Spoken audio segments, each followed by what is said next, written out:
What is up, you guys? First of all, shout out to anyone that is keeping Sukkot today, and I hope you're having a great time wherever you are. Maybe Israel or like New York or LA or whatever. Hope you're having a fun Sukkot. That was one of my favorite holidays growing up because it's a Jewish holiday and you get to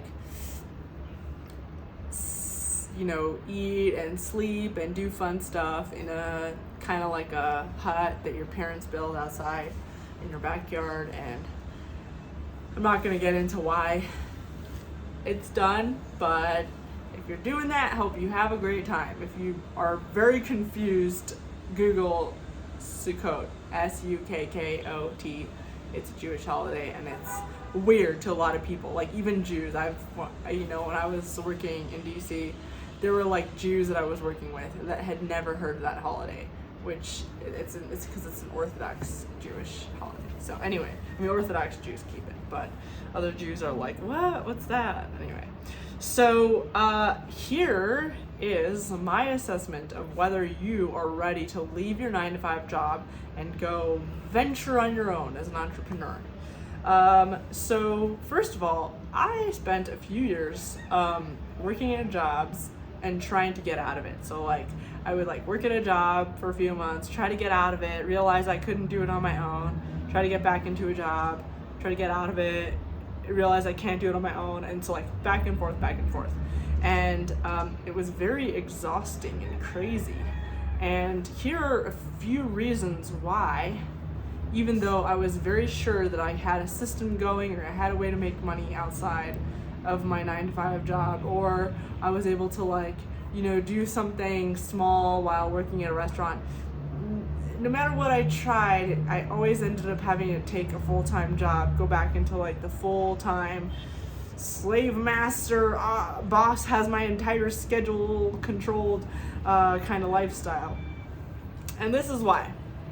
First of all, I didn't have enough money saved up for the kind of place I was living in. So the 9-to-5 jobs that I had weren't helping me save up enough money. So the 9-to-5 jobs that I had, and compared to the cost of the place I was living in, wasn't saving me enough money to be able to have enough runway to get anything going on my own.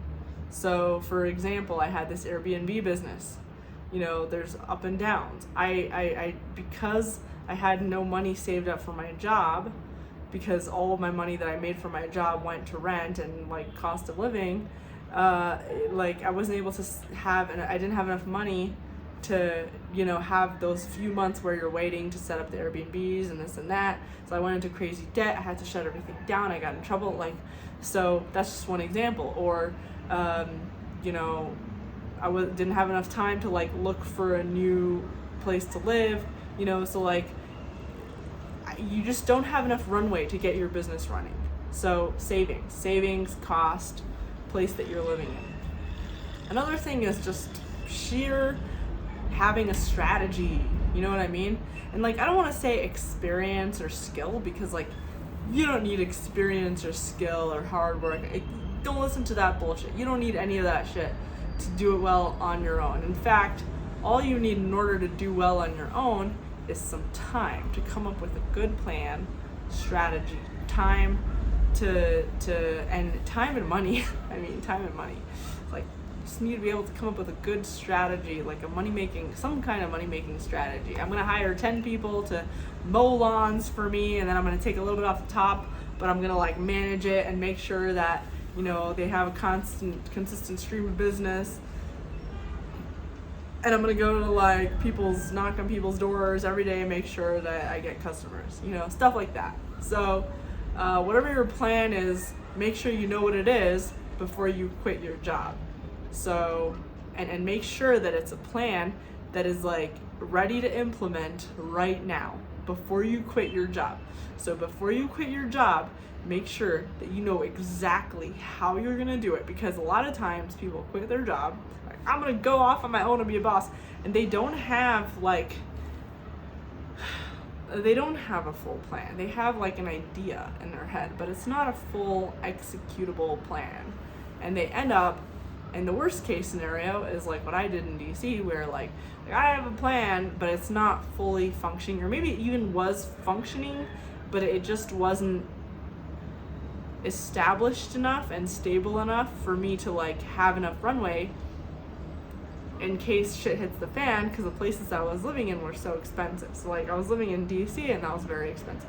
So 2 things I would tell you to do. If you have a 9-to-5 job, you're like dying to get out of it, your boss stinks, or the job stinks, or you just don't like someone else having control of your schedule, or you just want to start building already for your future and you don't want to be stuck in this like sludge, you know what I mean? So a few things that you should have ready. First,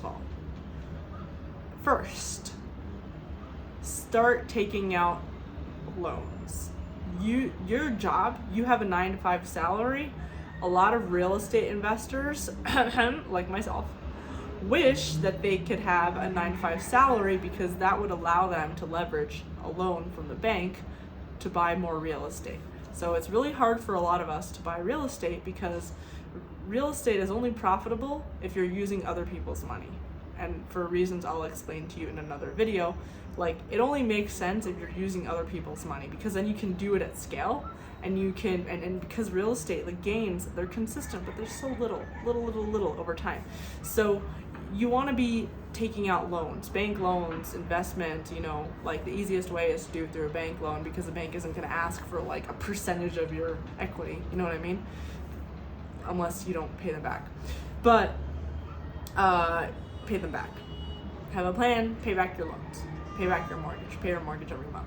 So with a 9-to-5 job, it's really easy compared to like an entrepreneur to take out a loan, because a 9-to-5 job is basically a thing that allows, like, it's like a consistent income, set amount of income.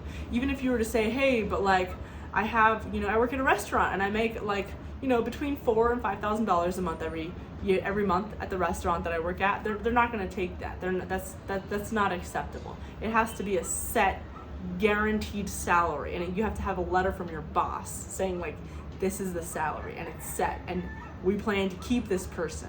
Okay, so if you have a job, the first thing that you want to do before you exit from your job is apply for a bank loan and buy real estate if you can, if you're interested in doing that, because that's just really easy. That's like a really easy go. You know, you can get, but not just for real estate, you can get bank loans for all kinds of businesses, but it's easiest to get a bank loan for real estate. So try to get a bank loan for real estate. Buy a house, start renting it out, start making income from that rental. And that rental income will hold you over while you build whatever other businesses that you're building. Or use your job to get a bank loan, which is going to be a smaller bank loan and less guaranteed and higher interest rate. But if you want to do it for another type of business, you can try to do it for that. But I'm just telling you the easiest way is going to be a bank loan to buy real estate, because banks like real estate, because it's more stable and it's more like kind of guaranteed appreciation compared to other businesses, other asset classes. So that's the first thing I would tell you to do. Don't quit your job. Don't tell anyone that you're trying to quit your job. Don't show any kind of like being bored or being like, you know, unhappy at your desk. Show excitement. Show that you want to be there for a long time. Okay? First, stay at your job. Get that loan. Once you get a loan locked down, if you're like, oh my God, I'm dying, I can't be here anymore, like this is too much, I'm like, I just need to get out of here tomorrow, okay? You want to quit. So then you can quit. Make sure that you are, before you quit, figure out a lifestyle that's going to be much cheaper than your current lifestyle. Basically, a lifestyle where you can coast by for like 6 months to a year. And I'm not even joking, 6 months to a year. Maybe if you want to be like really ambitious, like 3 to 6 months, but just enough time that's going to allow you to build whatever else you're building. So like budget for that. You know what? If you're living in DC, move out of DC. Or if you bought that house, do the bank loan, go live in the house. Stop paying rent. If the house has multiple rooms in it, which hopefully you bought a house with multiple rooms or multiple units using an FHA loan, which is, that's maybe for another video. Find a way to, you rent out the other units. Find a way to lower costs. If you can, outsource as much as you can when it comes to like the actual house, and go live abroad. Live in India. I'm not joking. If you go and move to India, whatever job you had, even if you're like a restaurant waitress or bartender or janitor, dishwasher, like whatever money you saved is gonna last you for like a year in India, okay? So go to India or Pakistan or like Indonesia, okay? And don't worry, you're not gonna get killed. There are billions of people that live in those countries every year and are not dying, okay? So go live in a nice gringo hotel, hostel that's very cheap, where there's other gringos just like yourself, and live cheaply while you come up with your business plan. Or if you have a business plan already, you are in great luck. But the more money you save, the more time you're saving, which means you have more runway and more stability and more likelihood of your business working out, and you don't have to pull the plug on your business at any time because you're broke and you're going bankrupt. So just understand the value of budgeting and preparing before you quit your job. If you don't really know what you even want to do, you don't even want to buy real estate, you don't know don't quit your job. You're not ready. You're not ready to quit your job, because if you leave this job, you're going to be scrambling, you're going to be suffering, and then you're going to scramble and jump into some other job that you don't like. And then it's going to be a cycle. So just if you don't know, if you don't have like an exact plan before getting out your job, you don't know where you want to go, you don't want to buy real estate, you don't have a plan, you don't know what else you want to do, don't leave your job. Don't leave your job and just focus on reducing your burn rate. Just focus on, find a roommate, go live with your parents, cut costs, don't go out, become a monk, eat only lettuce, you know what I mean? I don't know, whatever you can do to cut your cost of living. Start selling your clothes, start selling your furniture, and start saving money. And save money and start building yourself a cushion for 3 to 6 months or 6 months to a year, just so that when you do come up with a plan, you'll have the cushion ready for when you quit your job and start making the plan happen, okay? So don't quit your job. I don't care how tired you are, take Adderall or gummies or whatever you need to do to stay smiling at your job, okay, while you build this savings cushion, okay? This is your plan for now. You're tired of your job, don't quit, build a cushion. Then have a plan. And then, when you have a plan and a cushion and you've budgeted for a lower burn rate, then you can leave. Maybe the next video I might tell you guys about how to do the whole house hacking thing, because that's going to save you a lot of money, and that's going to set you up with a machine that's going to make you money, regular monthly income, while you wait for your other businesses to start working.